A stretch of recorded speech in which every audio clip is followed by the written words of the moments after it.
नमस्कार, मैं कशिश और स्वागत है आपका नेक्स्ट 9 न्यूज में। महाराष्ट्र की शिंदे फडणवीस सरकार के बीच एक बार फिर अनबन की खबरें जोर पकड़ रही है। बीते कुछ दिनों से शिंदे गुट के विधायकों के नाराज होने की खबर सामने आ रही है। अब तक सभी मंत्रिमंडल विस्तार को लेकर तो कभी आगामी विधान परिषद चुनाव को लेकर शिंदे गुट के विधायकों द्वारा नाराजगी जाहिर करने की खबरें सामने आई है। हालांकि इन खबरों को लेकर शिंदे गुट की तरफ से आधिकारिक पुष्टि नहीं की गई। इन सब के बीच शिंदे गुट के एक और विधायक के नाराज होने की खबर सामने आई। हालांकि इस बार थोड़ा अलग है कारण। शिंदे गुट के विधायक संजय शिरसाट ने कहा कि बीते 3 दिनों से कोई उपलब्ध कराई गई सुरक्षा को हटा दिया गया है। उन्होंने कहा कि सुरक्षा हटाए जाने की वजह से उनकी जान को खतरा पैदा हो चुका है। ऐसे में अगर उनके साथ कोई भी अनहोनी हुई तो इसका जिम्मेदार पुलिस विभाग होगा। अब संजय शिरसाट के मुताबिक जीप उपलब्ध न होने की वजह से उनकी सिक्योरिटी बीते 3 दिनों से हटाई गई है। उन्होंने कहा कि ऐसे ही मौके का फायदा उठाने की फिराक में विरोधी रहते हैं। संजय शिरसाट ने कहा कि वह इस संबंध में राज्य के उप मुख्यमंत्री देवेंद्र फडणवीस से भी बात करेंगे।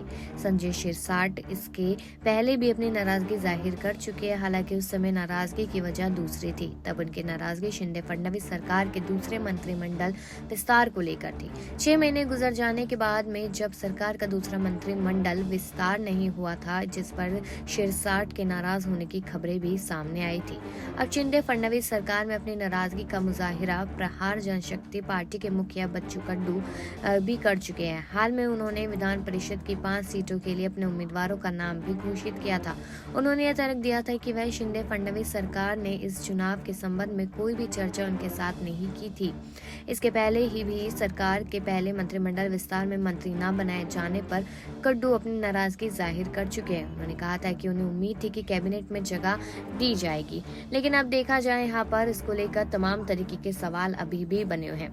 आगे की जानकारी देती चलूं तो सत्ता में आने के लगभग 6 महीने बाद महाराष्ट्र विधान परिषद के द्विवार्षिक चुनावों को लेकर सहयोगी भाजपा के साथ आमने सामने होने के कारण एकनाथ शिंदे को अपनी पहली परीक्षा का सामना करना पड़ रहा था।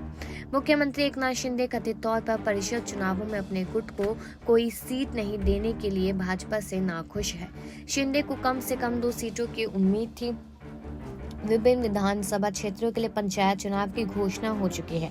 भाजपा ने 4 उम्मीदवारों की घोषणा की है। अमरावती मंडल स्नातक निर्वाचन क्षेत्र के लिए डॉक्टर रंजीत पाटिल, कोंकण मंडल शिक्षक निर्वाचन क्षेत्र के लिए ज्ञानेश्वर महात्रे, औरंगाबाद मंडल शिक्षक निर्वाचन क्षेत्र के लिए किरण पाटिल और नागपुर मंडल के लिए आरएसएस से जुड़े शिक्षक संघों के उम्मीदवार को समर्थन दिया है। सुप्रीम कोर्ट ने कहा महाराष्ट्र में शिवसेना प्रमुख उद्धव ठाकरे के खिलाफ एकनाथ शिंदे और अन्य विधायकों के बगावत से उपजे मामले की सुनवाई 14 फरवरी को निर्धारित की है। इस पर प्रतिक्रिया देते हुए शिवसेना के सांसद और मुख्य प्रवक्ता संजय राउत ने कहा कि वैलेंटाइन डे की बहुत ही शुभ तारीख पर सुनवाई निरंतर आधार पर होगी और उम्मीद जताई कि इसका परिणाम भी सभी के लिए प्यारा होगा। वहीं शिवसेना के नेता प्रतिपक्ष अंबादास दानवे ने कहा कि सत्ता संघर्ष से संबंधित पार्टी के मामले में सुप्रीम कोर्ट में तारीख पर तारीख का खेल चल रहा है। 14 फरवरी को मामले की सुनवाई के लिए सुप्रीम कोर्ट के फैसले पर प्रतिक्रिया देते हुए दानवे ने कहा कि पूरी स्थिति स्पष्ट है। दल बदल पर रोक लगाने वाला कानून है और यहाँ तक कि भारत के चुनाव आयोग का दृष्टिकोण भी हमारे सामने है। दानवे ने कहा कि हमें उम्मीद है कि 14 फरवरी को इस मामले में फैसला होगा। उन्होंने कहा कि इस पर उन्हें बॉलीवुड फिल्म का एक प्रसिद्ध डायलॉग तारीख पे तारीख याद आ रहा है।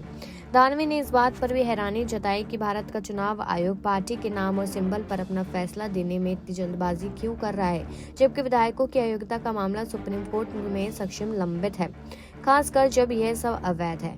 शिवसेना यानी कि यूबीटी जो उद्धव ठाकरे की है, वह प्रतिक्रिया उद्धव ठाकरे के नेतृत्व वाली पूर्ववर्ती शिवसेना सरकार में एकनाथ शिंदे के नेतृत्व वाले विधायकों द्वारा बगावत के मामले में सुनवाई 14 फरवरी तक स्थगित करने के बाद आई है। बागियों के पार्टी छोड़ने के बाद महाविकास अघाड़ी सरकार गिर गई और 30 जून को शिंदे ने मुख्यमंत्री पद की शपथ ली। शिवसेना के चुनाव चिन्ह को लेकर उद्धव गुट और शिंदे गुट में ठनी है। यह मामला कोर्ट तक पहुंच गया है। हाल ही में इस मामले की सुनवाई चुनाव आयोग में हुई थी और इस मामले की अगली सुनवाई 17 जनवरी को होगी। इसमें चुनाव आयोग उद्धव गुट की दलीलें सुनेगा। यह मामला सुप्रीम कोर्ट के साथ साथ निर्वाचन आयोग में लंबित है। असली शिवसेना को लेकर छिड़ी जंग लगातार तीखी होती जा रही है। चुनाव आयोग ने शिंदे गुट की दलील सुन ली है। महाराष्ट्र के मुख्यमंत्री एकनाथ शिंदे गुट बालासाहेब बंची शिवसेना की तरफ से जाने माने वकील महेश जेठमलानी ने अपनी दलील में कहा कि उद्धव ठाकरे ने शिवसेना के संविधान में बदलाव करके शिवसेना के संस्थापक बालासाहेब ठाकरे की सोच पर प्रहार किया है। 2018 में उद्धव ठाकरे ने गुप्त और असंवैधानिक बदलाव किया, वे पूरी तरह से गैर कानूनी है। शिंदे गुट के वकील महेश जेठमलानी के निर्वाचन आयोग के सक्षम सुप्रीम कोर्ट के 1971 में एक फैसले का हवाला दिया जिसने पूर्व प्रधानमंत्री इंदिरा गांधी के नेतृत्व वाले समूह को मूल कांग्रेस के रूप में मान्यता दी थी। कपिल सिब्बल 17 जनवरी को उद्धव गुट उद्धव ठाकरे बालासाहेब ठाकरे की तरफ से पक्ष रखेंगे। 14 फरवरी को सुप्रीम कोर्ट इस मामले पर सुनवाई करेगा। उद्धव ठाकरे गुट का कहना है कि उनके पास 14 विधायक, 12 एमएलसी, 7 लोकसभा सांसद, 3 राज्यसभा सांसदों का समर्थन है। उद्धव गुट का ये भी कहना है कि एकनाथ शिंदे गुट के पास किसी विधायक और सांसद का समर्थन नहीं है क्योंकि उनके कैंप के 40 विधायक और 12 सांसदों पर अयोग्यता की कार्रवाई चल रही है। जुलाई 2022 में राष्ट्रीय कार्यकारिणी द्वारा एकनाथ शिंदे की पार्टी का अध्यक्ष चुना गया था। बता दें कि उद्धव ठाकरे ने 2019 में कांग्रेस और राष्ट्रवादी कांग्रेस पार्टी के साथ मिलकर सरकार बनाई थी। हालांकि सरकार अपना कार्यकाल पूरा नहीं कर सकी और पहले ही शिवसेना में फूट पड़ गई और सरकार गिर गई। इस फूट के बाद शिवसेना 2 फाड़ हो गई थी। लेकिन आगे बताते चले, वही बता दूं कि पीएम नरेंद्र मोदी आगामी 19 जनवरी को मुंबई दौरे पर आ रहे हैं। इस दौरान वो बीकेसी इलाके में एक रैली को संबोधित भी करने वाले हैं। खास बात यह है कि उनकी सभा उद्धव ठाकरे के घर मातोश्री के ठीक बगल में होगी।